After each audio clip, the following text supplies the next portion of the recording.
ꯑꯍꯥꯟꯕꯃꯛꯇꯗ ꯑꯩꯅ ꯏꯔꯝꯗꯝ ꯁꯅꯥꯂꯩꯕꯥꯛ ꯀꯪꯂꯩꯄꯥꯛ ꯃꯅꯤꯄꯨꯔꯁꯤꯗ ꯂꯩꯕꯤꯔꯤꯕ ꯂꯣꯜ ꯃꯌꯦꯛꯄꯨ ꯅꯨꯡꯁꯤꯖꯕ ꯑꯍꯜ ꯂꯃꯟ ꯈ꯭ꯋꯥꯏ ꯈꯨꯗꯤꯡꯃꯛꯄꯨꯁꯨ ꯏꯀꯥꯏ ꯈꯨꯝꯅꯕ ꯎꯠꯆꯔꯤ ꯑꯃꯗꯤ ꯂꯣꯜ ꯃꯌꯦꯛ ꯁꯟꯗꯣꯛꯄ ꯃꯇꯝꯗ ꯑꯇꯣꯞꯄ ꯂꯨꯞꯀꯤ ꯃꯤꯑꯣꯏꯁꯤꯡꯕꯨ ꯍꯔꯥꯎ ꯍꯔꯥꯎꯅ ꯇꯧꯕꯤꯕ ꯉꯝꯕ ꯂꯨꯞꯁꯤꯡꯒꯤ ꯃꯤꯑꯣꯏꯁꯤꯡꯕꯨꯁꯨ ꯑꯃꯗꯤ ꯂꯨꯞꯁꯤꯡꯕꯨꯁꯨ ꯑꯩꯍꯥꯛꯅ ꯏꯀꯥꯏ ꯈꯨꯝꯅꯕ ꯎꯠꯆꯔꯤ ꯆꯦꯅꯦꯜ ꯑꯁꯤꯒꯤ ꯃꯃꯤꯡꯗꯤ ꯃꯅꯤꯄꯨꯔ ꯂꯦꯡꯒ꯭ꯋꯦꯖ ꯐꯤꯆꯔ ꯑꯩꯍꯥꯛꯀꯤ ꯏꯃꯤꯡꯅ ꯉꯥꯡꯈꯝ ꯄ꯭ꯔꯦꯃꯦꯁꯣꯔ ꯉꯁꯤ ꯅꯩꯅꯖꯒꯗꯕ ꯑꯁꯤ ꯃꯁꯤꯗ ꯂꯩꯖꯔꯤꯕ ꯑꯁꯤꯅꯤ ꯏꯅꯨꯡ ꯌꯦꯛꯁꯤꯡꯒꯤ ꯈꯣꯟꯊꯣꯛ ꯑꯃꯁꯨꯡ ꯈꯣꯟꯊꯣꯛꯐꯝ ꯍꯥꯏꯕ ꯏꯅꯨꯡ ꯌꯦꯛꯁꯤꯡ ꯑꯁꯤꯒꯤ ꯀꯔꯝꯅ ꯈꯣꯟꯊꯣꯛꯄꯒꯦ ꯑꯃꯁꯨꯡ ꯀꯔꯝꯕ ꯃꯐꯝꯗꯒꯤ ꯈꯣꯟꯊꯣꯛꯄꯒꯦ ꯍꯥꯏꯕꯒꯤ ꯃꯇꯥꯡ ꯑꯗꯨꯗ ꯅꯩꯅꯖꯒꯗꯕꯅꯤ ꯉꯁꯤ ꯅꯩꯅꯖꯒꯗꯕꯁꯤ ꯍꯥꯟꯅꯒꯤ ꯃꯈꯥ ꯇꯥꯔꯛꯄꯅꯤ ꯍꯥꯟꯅ 227 MLPP P119 P19ꯒꯤ ꯑꯗ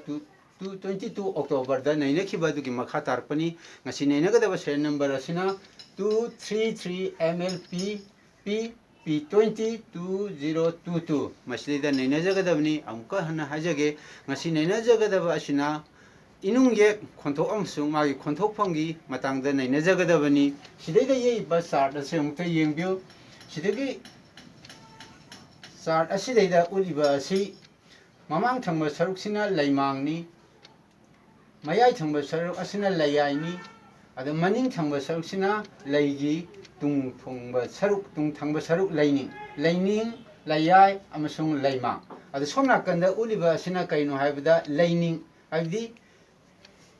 ꯋꯥꯡꯅ ꯊꯥꯡꯒꯠꯄ ꯂꯩꯗꯨ ꯋꯥꯡꯅ ꯊꯥꯡꯒꯠꯄ ꯑꯗ ꯃꯌꯥꯏ ꯊꯪꯕ ꯁꯔꯨꯛꯁꯤꯅ ꯂꯩꯅꯤꯡ ꯑꯗꯣ ꯃꯌꯥꯏ ꯑꯣꯏꯕ ꯑꯗꯨꯒ ꯃꯈꯥꯒꯤꯁꯤꯅ ꯂꯩꯅꯤꯡ ꯑꯗꯣ ꯂꯩꯈꯥ ꯊꯝꯕ ꯍꯥꯏꯗꯤ ꯃꯈꯥꯗ ꯑꯣꯏꯕ ꯑꯗꯨꯅ ꯃꯊꯛ ꯃꯌꯥꯏ ꯑꯃꯁꯨꯡ ꯃꯌꯥꯏꯗ ꯂꯩꯕ ꯂꯩꯒꯤ ꯁꯔꯨꯛꯇꯨ ꯑꯩꯈꯣꯏꯅ ꯈꯣꯟꯊꯣꯛꯄ ꯃꯇꯝꯗ ꯋꯥ ꯉꯥꯡꯕ ꯃꯇꯝꯗ ꯑꯗ ꯁꯤꯗ ꯂꯩꯔꯤꯕ ꯁꯔꯨꯛꯁꯤꯡ ꯑꯁꯦ 이놈 예싱하더니 보엘싱하더니 시리다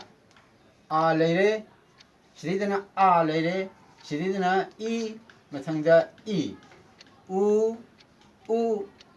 에 오 아니 스마이 tꯧꯗꯨꯅ mathang mathang खाइदोई अहानबा मतमदा अहानबा हाइजरके अहानबदुना अतिया हाइबा खोंथो असे आ हाइबा खोंथो असिने लेगी मयाई थंब सरुक असिने अदुगा ममांगदा लेबा नतमिना चिनबांदु कोइदबो ओय मसी गांथोको मतमदा मखागी जिना लेजी मखादा नेमना लेबा हाइतारे लेखादो लेगी मनिंगदा सरुकतो नेमना लेबा अदुगा चिनबाल कोइदबा हाइबनी अदुना सिदैदा मथंग मथंग नैनजरपा सिदैदा खंजनगदबदा अत्यादगिना आ ओ आ ए ओ हाइजी खाइदोक्ते हाइबदि अत्यादा यावरिबा आता येना अमसुंग ओनबसिंग असे मसी खाइदो ओइबा मरमदि करिगिनो हाइबदा मसे मयेकी मयेकनी फोनिम सेम मतमदा अदम यावजरबनी मसी तोंगा तोंगा खाइदो ओइ अत्यादा अदम यावजगनी अत्या आता अत्या येना अत्या ओन असे मसी आइखोना करमना निंगसिंगदगे हाइबा मतमदा सिदैदा अहानबदा 1 2 3 4 5 6 7 8 इनुंगे निपाल से असमाइना निंगसिंगनी असिना निंगसिंगोगी सिंबल अदुनी सिना अत्यागी 1 अहानबदा अनि सुबदा अत्या अतप आ 2 गिजे अहुम सुबदा सिगी ई हाबजे मथंगदा ई अरुमजे अदे मथंगदा 5 6 दा उ हाबजे मथंगदा उन समाइ लेरनी अदे मथंगदा मु इरोय लेबदा 7 8 अतायना ए अत्या ओना ओ हाइबा सिंगसे मथंग मथंग नैनजगनी अदो ngasiगी नैनजगदबा असिना आगा अनिसी नैनजगदबनी अहमबदा आ मथंगदा आ हाइबसे ngasiगी ओइना नैनजगनी अदना अखोइना से नैनजग मतमदा इनुंगेकी मतंगदा चरपा अमा हाना पंजरमगे मदुदी इनुंगे बोयलसी करिनो हाबदा थबोंबिदगी थोरकपा नुंसितपु यानुंगदा अपनबा अमता पीदना हाइदोकपा खोंथोक मचेतपु इनुंगे कवि मरमदुना इनुंगे हाबसी करिनो हाबसा हाना मांगजौनसु हाइगरे थबोंबिदगी थोरकपा नुंसित अथो यानुंगदा अपनबा अमता पीदना हाइदोकलबदी अदुम खोंथोकसिंग असे मसिबु करि कविदा इनुंगे बोयलना कवि अद इनुंगे सिंग असे हाइदोक मतमदा खोंजेल थोई सिदा हाइजरसिनी इनुंगे बोयल खुदिमा हाइदोकपदा खोंजेल थोई अदुगा इनुंगे खुनिमा खोंजेल थोकपा खोन खुजिंग ngaktani adun inung yesing ase haidok matamda khojen thoi amsu inung yesing ase khonjen thokwa khon khujing ngaktani haibadi phoning ngaktani ba khonjen thokpa ꯍꯧꯖꯤꯛ ꯑꯍꯥꯟꯕꯗ ꯑꯇꯤꯌꯥꯒꯤ ꯃꯇꯥꯡꯗ ꯍꯥꯏꯖꯔꯒꯦ ꯑꯇꯤꯌꯥ ꯍꯥꯏꯔꯤꯕ ꯃꯩ ꯑꯁꯤ ꯂꯩꯒꯤ ꯃꯌꯥꯏꯁꯤꯅ ꯃꯌꯥꯏ ꯂꯩꯒꯤ ꯃꯇꯨꯡ ꯊꯪꯕ ꯁꯔꯨꯛꯁꯤꯅ ꯃꯌꯥꯏ ꯋꯥꯏꯗ ꯂꯩꯕ ꯑꯗꯨꯒ ꯆꯤꯝꯕꯥꯜ ꯀꯣꯏꯗꯕ ꯑꯗꯨꯅ ꯀꯃꯥꯏꯅ ꯍꯥꯏꯒꯗꯒꯦ ꯍꯥꯏꯕ ꯃꯇꯝꯗ ꯁꯤꯒꯤꯁꯦ ꯍꯥꯏꯅ ꯍꯥꯏꯒꯅꯤ ꯑꯃꯨꯛ ꯍꯟꯅ ꯍꯥꯏꯖꯒꯦ ꯑꯃꯨꯛ ꯍꯟꯅ ꯍꯥꯏꯖꯒꯦ ꯍꯥꯏꯕ ꯑꯗꯨꯒ ꯃꯅꯤꯡ ꯊꯪꯕ ꯃꯈꯥ ꯊꯪꯕ ꯁꯔꯨꯛ ꯑꯁꯤꯅ ꯂꯩꯅꯤꯡ ꯑꯁꯦ ꯃꯈꯥꯗ ꯂꯩꯔꯒ ꯁꯥꯡꯅ ꯍꯥꯏꯒꯗꯕꯅꯤ ꯁꯤꯅ ꯆꯤꯝꯕꯥꯜꯁꯨ ꯀꯣꯏꯗꯕ ꯁꯤꯅ ꯀꯔꯤ ꯍꯥꯏꯒꯗꯕꯗ 하나 수마이나 하이거든요. 시나 상 하이거든요. 시나 short 아텐바 하이거든요. 아디 시리다 번저렇게 시리다 한 먹이지 아티야 하이오 마이시 그럼나 컨트롤하게 하이 마tamda 아티야 하이바 이능게 보엘 아시 레야이 마야이 오이바 진발 고이더바 이능예니 이능예 아세 와하이기 아호바 마락 아마숭 अरोइबदा यावी अदना अतिया हाइबा इनुंगे असे वहाइगी अहानबदसु लेबियाय मरकता लेबसु याय अरोइबदा लेबसु याय माइ खुदमसे असे मथंग मथंग हाजरके अहानबदा वहाइगी अहोबदा अदु अनि अदु हाबि कनो सिना इंग्लिश दा लेबा प्रोनाउंसिएशन दु इजबनी अदु हैना अद इंग्लिश दा मागी मीनिंग ना डेट हाइबा अद अनि सुबदा वहाइगी अहोबदा लेबा अत्यागी खुदम से अनि हाइबा ए एन ई ई अनि हाइबा अनि सिदा इरिबसे हाना जो हाइजगरगे लुम खुदमनी अदि अनि हाबा मतमदा इनपसिदा लुम ओइबा हातारे अनि हाइबा अदि मीनिंग ना टू हाइरे मसिना वहाइगी अहोबदा लेबनी अदि मतंदा अमु अत्या हाइबसना वहाइगी मरकता लेबगीदा अमुना हाइजरके सिदा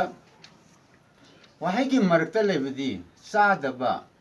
तटनबा हाय चादबा हादि नॉट इट इंग्लिश ता हारगा नॉट इट चादबा अदा तटनबा हाय तारगदी तटनबा इंग्लिश ता डिस्कनेक्ट तोबा अदा सिगी नाजिदा यावी सि वहाइगी मरकता लै चादबा हाइबसिदा मरकता यावी मसि वहाइगी मरकता लैबगी खुदमनी अदना वहाइगी मरक अत्या हाइबा इनुंगे गसिना वहाइगी मरकता लै मतमदा चादबा तटनबा हाइबसिना मसिना खुदम ओइगनी मसंगदा अमुक अत्या हाइबसिना वहाइगी अरोइबदा लैबा मतमदा अमुकना हाजरके सिदी रथ हाइबदी कैरियट हाबा सिदी कनो दोलाइनी बामन सिंगना सिनबा बामन सिंगना सिनबा दोलाइ अकोय अचेनबा हाइबा तारे इनबा याबा गाड़ी कांगी मतमदा अदुनी रथ हारिजे सिना वहाइगी अरोइबदा लैबनी अत्या हाइबा मेसिना अमा हाइबा अनि सुब खुदमदना अमा हाइबदी वन हाइबा सिदाजु आजिना वहाइगी अरोइबदा लै सुमाइ तौदना अत्या हाइबा मय असिना खोन्थोकपा मतमदा थमोइदा थबोमबिदगी थोलकपा नुसित असे अपनबा अमत्ता पीदना थोई अमसुंग लैगी मनिंग थंगबा सरुकना मयाइदा लैगनी मयाइ वाइदा लैगनी अदुगा चिम्बांदी कोइरोय मसंगदा अमु अत्या हाइबा इनुंगे असे असिगी मतंगदा अमु हाजरके अतिया हाइबा या असे अतिया हाइबा इनुंगे बोयल असे लयाय नेमना लैबा हाइदि लयाइजे अमखादा लैबसु नतबा मथक्तसु लैबा नतबा सिगी अतिया हाइबा खोंजेल सिंग असे मसिना मयाइ थंगबदा लैबदगी सिदे अमता येंगवेसिदा मयाइ थंग असी लयाय नेमना लैबा हाइबा हाइदि कन अहामदा ngасai अतियाददी लयाइजे मयाइ उइदा लैरमी हाइबा मतमददी लैनिंगजे मखादा चथगिगनेबा लैनिंगजे अदुगा चिम्बांदी कोइरोइदबा चिम्बान कोइबो ओरम तारकदी सोमदा ओइना येमगदबनिको खंगननबगिदमता मयाइ वाइदा लैबनिना चिम्बान कोइदबजु ओइबा अदुना अतिया हाइबा एक बोयल असे लयाइ नेमना लैबा लयाइजिमा नेमना लैरनी अदुगा चिम्बान कोइदबा आदि चिम्बान कोइसनदेबा ngang मतमदा अदु इनुं येकनी खुदमदा वहाइगी अहोबा मरक अमसुंग अरोइबदा याउएबा अदुना हारिबा ये असि लयाइजी मखावाइदा लैगनी चिम्बानजु कोइदे अदुगा वासिगी मय असि वहाइगी अहोबदा अरोइबदा अमसुंग मरकतसु लैबियाय मदि खुदमदा मथंग मथंग हाजरके अहानबदा वहाइगी अहोबदा हाय अनो आलू हाइबदी स्पेक्टेकल सब आलू हाइबदी पोटेटो ले मदा वहाइगी मरकता लैबदी महाक हाइबा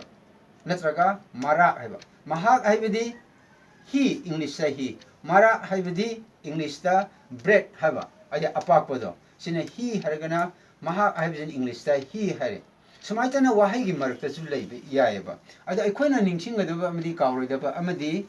sidaida amtang yengwi sidaida yengsingadabjida inung yeksingna wahai gi marakta natraga aroibada sijinnabada saita secondary symbol do onthoeba aidi inung yeksingina atyajina wahai gi marakta natraga aroibada legi tardi mase secondary symbol saita oina onthoeba khudam or matamda sigi mahak haiba matamda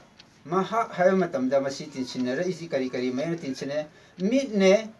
hukne aduga atap sine ada koklun sumne aduna atap atya atap harba inung ye ase wahi gi marakta leigi buneba ada secondary symbol oina onthokpa inung ye atya jina marakta leigi matamda sumai tawdana mahak haiba matamdana hi oire mara haiba matamdana bread haire aduna atya haiba inung ye ase wahi gi marakta leibagi khudamni adin somda piri bisina atya haiba mayesina wahi gi aroibada leibagi khudamni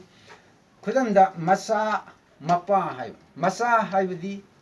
masa haire se wahi gi aroibada leire English dana son haire ada mapa hai taragadi father haire sina wahi gi aroibada atapse leire sida mathakda final line ama singije long form nena khudam oina utpani long form ni masida leiri bese ada atapsi wahi gi aroibada leibani sumai tawdana inungge nipal singase ngasigi oina ahanba oina atia amsung haiba mai ani se nainajare atia haiba sigi haibje amtang haijage ahanbagisina haiba amuka naijage aduga anirak subasina haina sangna haiba long form moiba haina leisina makha thangba sarukta leiba simban koidaba animakti sumai tawdana mathang mathang naina pajda mathangi saruktana i haiba singse amsu u haiba o haiba se mathang mathang nainajarakani ngasigi oinadi inungge amasung haiba asin nainajaba asina kadaidagi khondok thokpa amasung karamna khondok thokpa haido nainajare matang asida loisilakre channel asigi mamingna Manipur language feature ayaki imingna ngangkham premeso channel asibo nungsibi amadi subscribe tawbi amadi lol mek sandokpa matamda atopa lupsingi miyoisingbu nungsibiba ngamba miyoising amadi lupsingda yawba miyoisingbu ayangna amuka hana khurumjari aina khangjaba khara haijabasida mayamda haijabida awat apa yarugasu ningsingbirau ai harauna yajagani mathanggi upload torpa matamda atopa inungyeki tongan tonganba u e o asina singba nainarpa matamda amuhana upload torpa matamda amuhana unasi ngasigi di matangate losinjare punamapu ayangna ikai khumnabaga loina khurumjari